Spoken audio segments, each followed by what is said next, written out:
Praise the Lord. ஒரே ஒரு வசனத்தை கூட காண்பித்து கொடுக்கிறேன். ஏசாயா 41வது அதிகாரம் 10வது வசனம்.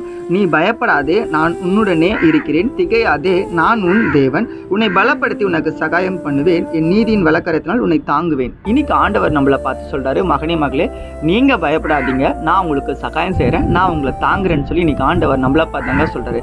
உள்ளங்கையில ஏசப்பா நம்மள வரைஞ்சுக்கிறாராமா, அதாவது அவருடைய கரத்துல நம்ம இருக்கிறோமா. ஏசப்பாவுடைய கரத்துல நம்ம என்ன பண்ணோம், ஏசப்பாவுடைய பிள்ளையா, அவருக்கு உண்மையா நம்ம இந்த உலகத்துல வாழணுங்க. நீங்க வாழ்றீங்க கரெக்ட், அப்படி இருந்துமே ஏங்க இந்த உலகத்துல எனக்கு போராட்டம், பிரச்சனை, வியாதி, தரித்திரம், கடன் தொல்லை, அந்த தொல்லைன்னு சொல்லி ஏகப்பட்ட தொல்லை வந்துகிட்டே இருக்கு, எனக்கு ஒரு நல்ல எதிர்காலம் அமையாதா?